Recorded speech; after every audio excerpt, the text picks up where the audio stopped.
Welcome, everyone, and thank you for joining me once again. First of all, thank you for subscribing to the channel and supporting it with your likes. I always enjoy reading your comments and reflections. Your participation means a great deal to me, and I truly appreciate being able to share this journey with you. In our previous chapter, we explored the 4 elements and discussed why they have remained at the heart of nearly every magical tradition throughout history. But once we become familiar with the elements, almost every beginner eventually asks the same question.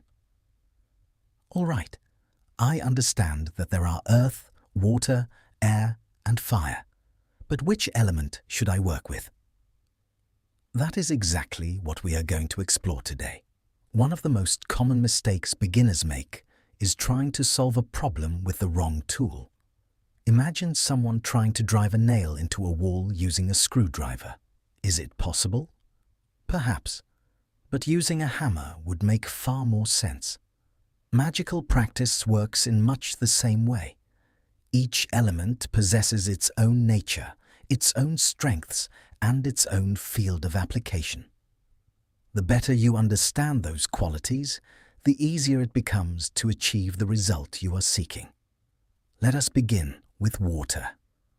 Across many traditions, water is regarded as the element of emotion, intuition, feeling, and the inner world. It is fluid, flexible. It naturally adapts to every shape it encounters. It can exist as ice, as flowing water, or as vapor, changing its form according to its environment.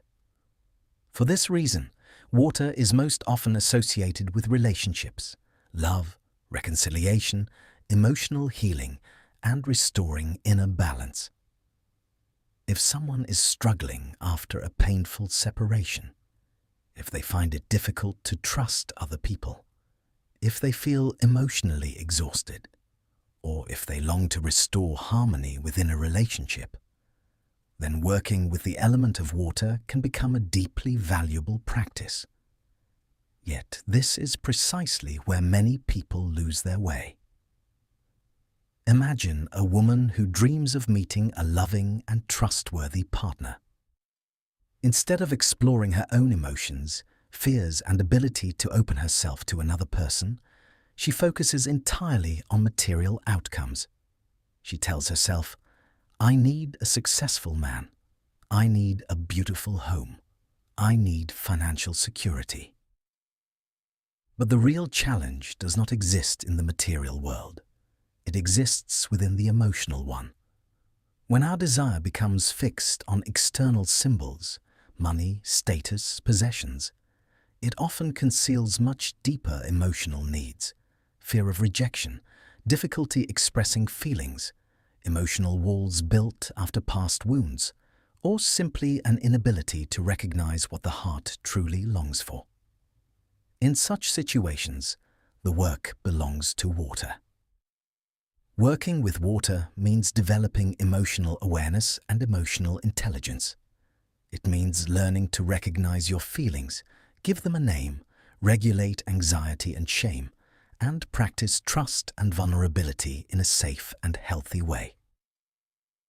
As your emotional world becomes more stable and more profound, choosing a partner gradually stops being an attempt to fill an inner emptiness with external security.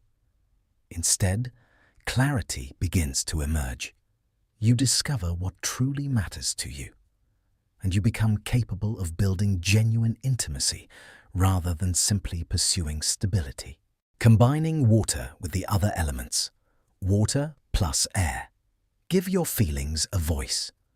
Before an important conversation, name your emotions, first to yourself, then to the other person.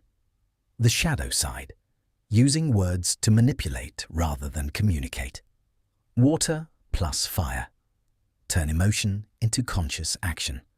First, identify what you truly feel. Then take one small deliberate step. The shadow side, either becoming paralyzed by emotion or using emotion to justify impulsive behavior. Water plus earth. Bring feelings into reality. transform emotion into a concrete act of care, connection, or commitment. The shadow side, staying busy with practical tasks while avoiding the emotions themselves. The complete sequence: water, air, fire. Feel, give it words, take action. Then allow Earth to complete the process by turning intention into lasting reality. Fire is an entirely different element. It does not know how to wait. Like a flame suddenly set free, it surges upward, tearing through the dark fabric of possibility. Fire refuses to stand still. To remain motionless is, for fire, to become nothing more than charcoal, just as unnatural as asking a river to stop flowing. It constantly reaches upward, fueled by desire and determination. And in that movement, its true nature is revealed: impulse, momentum, and direction. Within us, fire lives as will, not as an abstract concept, but as the very real readiness to take a step, embrace risk, and say yes to action while everyone else is still thinking. It is determination in your voice, courage in your actions, the ability to overcome obstacles and transform inner passion into real change. Fire is more than the impulse to act. It is the dynamic force of personality, the energy that turns a dream into a plan and a plan into reality. It sets both direction and rhythm. It is the speed with which an idea becomes action, the pulse that carries a project from imagination to completion. If water asks, "What do I feel?" then fire asks, "What am I willing to do?" And within that contrast lies their greatest tension. When water falls silent or becomes lost in doubt, fire can blaze brightly enough to burn away unnecessary attachments and reveal a path forward. Working with fire is especially valuable for those who remain trapped in endless preparation, for those who postpone beginnings because of perfectionism or procrastination, for those who fear conflict or responsibility and therefore avoid leadership, for those who have fallen into apathy or feel as though the waters within have become still, and for anyone who wishes to act decisively in times of crisis, launch new projects, or take the first step, the one that often seems more frightening than the journey itself. Imagine someone who knows exactly what they want, yet cannot bring themselves to move. Inside them burns a quiet fire of ideas. But there is no wind of initiative. At moments like these, the principle of fire arrives like a single match struck in the darkness. One small movement, one spark of determination. And suddenly, a chain reaction begins, powerful enough to carry you through that very first breakthrough. Fire gives you your beginning. It provides the impulse needed to break the silence and move forward. Yet every great power has its shadow, and fire's shadow is impossible to ignore: overheating. When fire escapes our control, determination can become aggression, and confidence can harden into intolerance. Courage slowly turns into impulsiveness. Boldness becomes disregard for both detail and other people. Burnout. A fire that burns without the support of earth or the emotional depth of water soon exhausts itself. Without structure and without emotional meaning, enthusiasm eventually becomes ashes. Mistaking energy for purpose, activity for its own sake, constantly starting without ever finishing. The thrill of beginnings gradually replaces meaningful achievement. You may find yourself moving endlessly from one project to another, addicted to the excitement of starting, yet never experiencing the satisfaction of completion. So how can fire work together with the other elements instead of consuming everything around it? Fire and earth. Give fire a structure. Planning, discipline, and routine do not weaken fire. they give it direction. Earth becomes the foundation that allows initiative to endure instead of collapsing. Fire and water. Look beneath your motivation. Water asks an important question. Is your energy born from hope, from fear, from exhaustion, or from genuine desire? Only emotional depth gives action lasting meaning. Fire and air. Allow reflection to become the steering wheel of your energy. Air brings strategy, flexibility, and the ability to adjust your course. Without it, fire easily turns into blind impulse. Working with fire is not simply about igniting a flame. It is about learning how to guide it, knowing when to feed it, when to shelter it, and when to let it burn quietly. It is the art of directing your own will so that it does not burn bridges, but instead builds them.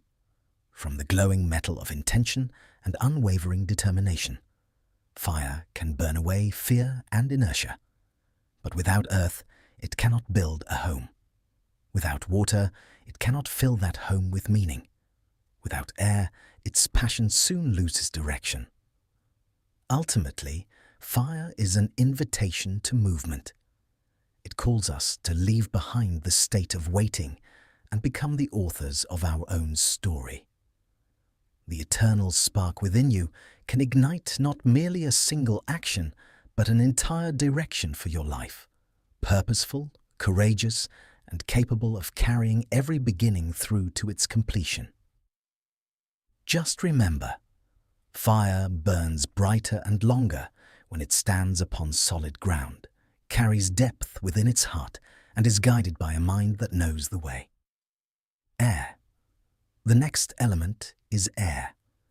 You cannot hold air in your hands, and yet it carries words, sense, ideas, thoughts. Within magical traditions, air is associated with intellect, learning, communication, and the search for solutions. It governs the way we receive information, create meaning, and share that meaning with others. More broadly, air shapes our ability to recognize possibilities, construct arguments, and navigate the vast landscape of ideas, from scientific hypotheses to persuasive presentations, where air reveals itself. In thought, analytical thinking, abstraction, critical reasoning, and the ability to recognize patterns and underlying structures. In communication, clear speech, rhetoric, active listening, diplomacy, and the ability to reframe ideas.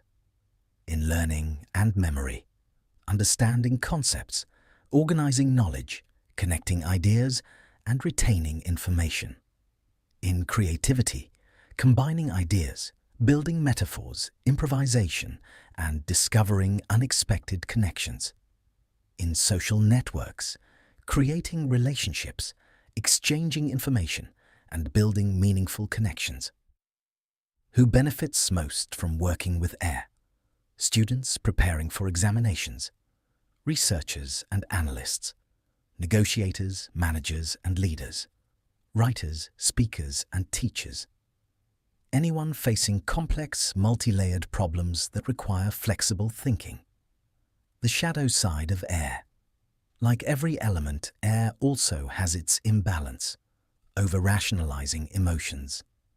Too much air can distance us from our feelings, making every decision intellectually correct, but emotionally empty. Distraction and superficiality. An abundance of ideas without depth. Endless thinking without completion. Argument for its own sake. Words become tools for winning debates instead of building understanding, and communication slowly turns into manipulation. Combining air with the other elements. Air and water ideas gain emotional depth. Arguments become more compassionate, authentic, and persuasive. Air and fire. Thought becomes purposeful action. Ideas evolve into plans, and plans begin to move. Air and earth concepts acquire structure. Vision becomes implementation. Ideas become reality. And finally, we come to the element of earth. At first glance, it is the most familiar and certainly the most practical of the four. Earth governs everything we can see, touch and hold in our hands. Money, work, property, stability, material results. It is no surprise that sooner or later, most people begin their journey here. Yet even with Earth, there is a common misunderstanding. We become so eager to achieve material success that we forget one of Earth's greatest gifts, its ability to connect, stabilize, and bring everything into balance. Earth does not simply reward achievement, it teaches us how to build it. Earth is not only about possessions or results. It is the element of structure, consistency, responsibility, and organization. It is the force that transforms an idea into something real and enduring. In a broader sense, Earth governs planning, discipline, resourcefulness, and the way our intentions become part of everyday life. I often think of Earth as a chain that links one event to the next. In fact, I would even call Earth meticulous. Whenever we ask it to help manifest a goal, it quietly asks us a series of questions. Where will this come from? Why do you want it? What is your plan? What comes next? Imagine someone who dreams of becoming wealthy. They visualize success. They imagine the future. They dream endlessly. Yet they never take a single practical step toward making that future real. Earth has little interest in empty dreams. Earth values action. It asks for concrete steps, concrete decisions, concrete results. That is why working with Earth must always be accompanied by real action in the physical world, where the energy of Earth appears.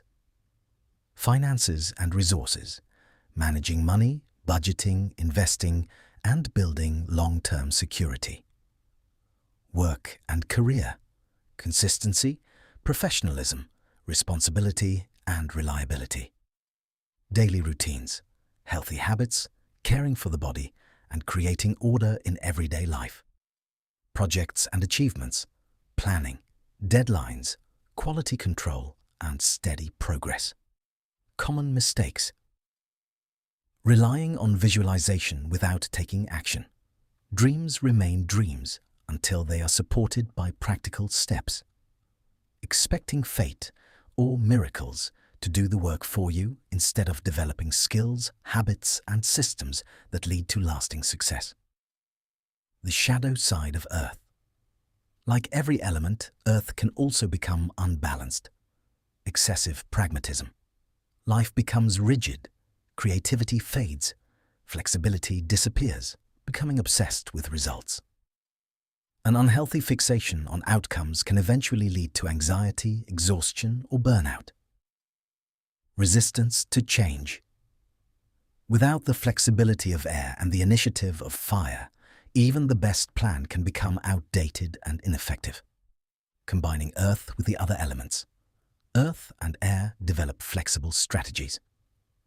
Learn to plan creatively instead of mechanically. Earth and fire.